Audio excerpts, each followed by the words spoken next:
पाकिस्तान में गैस किल्लत की मौजूदा स्थिति को देखते हुए पाक प्रधानमंत्री इमरान खान ने बुधवार को एक उच्च स्तरीय बैठक की अध्यक्षता की। प्रधानमंत्री कार्यालय ने ट्वीट कर बताया ने पाकिस्तान में गैस की स्थिति की समीक्षा के लिए इमरान खान ने एक उच्च स्तरीय बैठक की अध्यक्षता की। बैठक में घरेलू भंडार से मांग और आपूर्ति, प्राकृतिक गैस (LNG) की कमी और आयात के बारे में जानकारी दी गई। जानकारों की माने तो पाकिस्तान में लोगों के पास दैनिक भोजन पकाने तक के लिए पर्याप्त गैस नहीं है, क्योंकि देश की सरकार ने भंडारण की तुलना में गैस कनेक्शन कहीं अधिक दे दिए हैं। प्रतिबंधों से थमेगा कोरोना। दिल्ली और मुंबई के आए चौंकाने वाले आंकड़े सामने। देश में ओमिक्रॉन के खतरे के बीच एक बार फिर कोरोना केसों में बढ़ोतरी देखने को मिल रही है। पुडुचेरी में ओमिक्रॉन की दस्तक के अलावा मंगलवार को मुंबई में 1377 नए कोरोना केस दर्ज हुए हैं, जबकि महाराष्ट्र प्रदेश में एक दिन में 2172 नए मामले सामने आए। यही हाल देश की राजधानी दिल्ली का भी है। यहां 496 नए कोरोना केस सामने आए। दिल्ली के बाद महाराष्ट्र में भी कोरोना के रिकॉर्ड केस दर्ज किए जा रहे हैं। दिल्ली में जहां 7 महीने बाद कोरोना केस 496 दर्ज हुए, तो वहीं महाराष्ट्र में पिछले 24 घंटे में कोरोना के 2172 नए केस सामने आए। अकेले मुंबई शहर में कोरोना के 1377 नए केस दर्ज हुए। गाजियाबाद में पकड़ी गई 4 करोड़ की विदेशी शराब, गोदाम सील। यूपी के जिला गाजियाबाद में विदेशी शराब का जखीरा पकड़ा गया है। यह शराब करीबन 4 करोड़ रुपए की है। चोरी छिपे गोदाम में शराब को स्टोर किया जाता था और दूसरे प्रदेशों में सप्लाई की जाती थी। पुलिस ने 4 लोगों को गिरफ्तार भी किया है। गोदाम का मालिक फरार है। मंगलवार रात मुरादाबाद जिले में विदेशी ब्रांड की शराब पकड़ी गई थी। आबकारी विभाग को सूचना मिली कि शराब की सप्लाई गाजियाबाद की जा रही थी। आबकारी विभाग के अधिकारियों ने बुधवार दोपहर मोरटा गांव के गोदाम पर छापा मारा तो करीब 5300 पेटी शराब के साथ के 4 लोग पकड़े गए।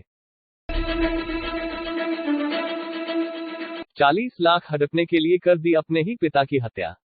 राजस्थान के भरतपुर जिले में एक बेटे ने दुर्घटना बीमा के क्लेम का पैसा लेने के लिए 2 लोगों के साथ मिलकर अपने पिता की हत्या कर दी।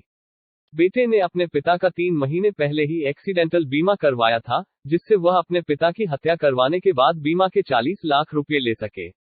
जानकारी के अनुसार हत्या की वारदात का शिकार मृतक मोहकम दीग के सदर थाना इलाके के नगला भदई गांव का रहने वाला था।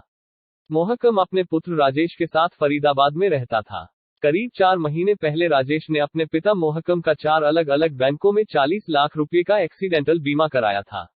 राजेश 24 दिसंबर को अपने पिता मोहकम सिंह को लेकर फरीदाबाद से कोसी लेकर पहुंचा।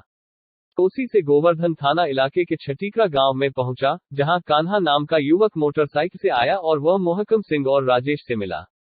कान्हा दोनों बाप बेटों को अपने साथ ले गया। तीनों ने मिलकर पहले तो शराब पी, उसके बाद खाना खाया। उसके बाद दीग थाना इलाके के दिदावली गांव के पास मौका देखकर साथियों के साथ मिलकर हथौड़े से वार कर पिता की निर्मम तरीके से हत्या कर दी। मार्च 2022 तक केंद्रीय विश्वविद्यालयों में भर जाएंगे शिक्षकों के खाली पद, केंद्र सरकार ने तय किया लक्ष्य। आपको बता दें कि संसद के शीतकालीन सत्र में भी केंद्रीय विश्वविद्यालयों में शिक्षकों के खाली पड़े पदों को लेकर भी सवाल किए गए थे। इस पर केंद्रीय शिक्षा मंत्री धर्मेंद्र प्रधान ने खाली पदों को भरने के लिए मिशन मोड में अभियान छेड़ने की जानकारी दी।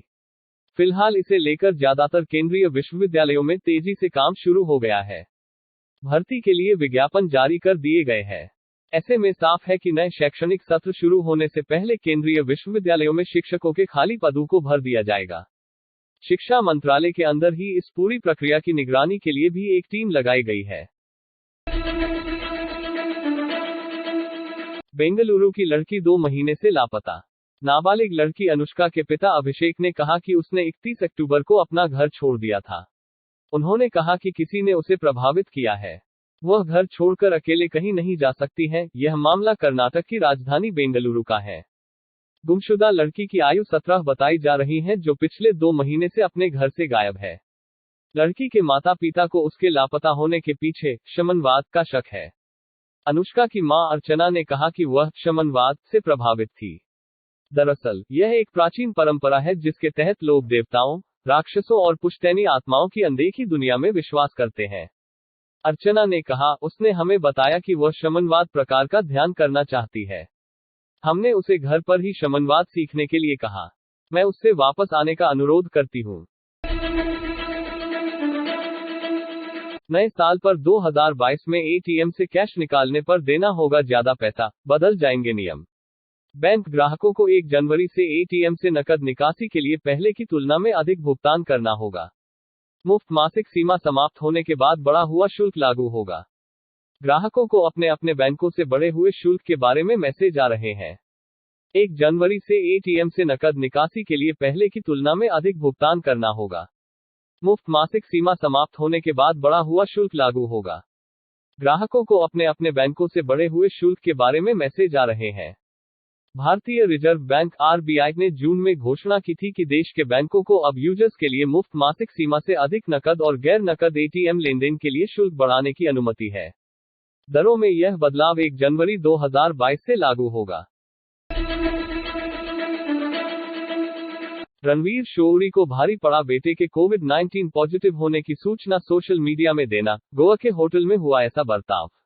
दरअसल रणवीर अपने 10 साल के बेटे हारून के साथ छुट्टियों के लिए गोवा गए थे, जहां से लौटते वक्त रूटीन टेस्ट के दौरान हारून का टेस्ट पॉजिटिव आया। दोनों में कोई लक्षण नहीं थे और फौरन क्वारंटाइन हो गए।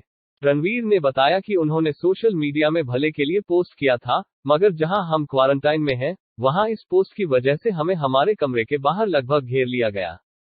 दूसरे लोगों ने हमारे वहां होने की वजह से होटल पर दबाव बनाया। समाज में अवैज्ञानिक आधार पर किस तरह भेद किया जाता है, इसका वहां जमकर प्रदर्शन हुआ। जो लोग 1 दिन पहले तक सेल्फी लेना चाहते थे, वो होटल स्टाफ को छूट और पैसे वापस करने के लिए ब्लैकमेल कर रहे थे, क्योंकि एक कमरे में हम लोग थे। महात्मा गांधी पर अमर्यादित टिप्पणी करने वाले कालीचरण महाराज कोर्ट में पेश, 2 दिन की हिरासत में भेजा गया। महात्मा गांधी पर अमर्यादित टिप्पणी करने वाले कालीचरण महाराज को छत्तीसगढ़ पुलिस ने रायपुर की अदालत में पेश किया। बता दें कि छत्तीसगढ़ पुलिस ने खजुराहो, मध्य प्रदेश से उन्हें गिरफ्तार किया है। देर शाम उन्हें रायपुर के टिकरापारा थाना लाया गया। इसके बाद पुलिस लाइन में मेडिकल करवाने के बाद न्यायालय में पेश किया गया। इस दौरान बड़ी संख्या में कालीचरण समर्थक न्यायालय परिसर में पहुंच गए और उनकी गिरफ्तारी के खिलाफ जमकर नारेबाजी की। प्रशासन उन्हें समझाने का प्रयास कर रहा है, मगर समर्थक वहां डटे हुए हैं। 2 दिन की पुलिस हिरासत में भेजा गया है।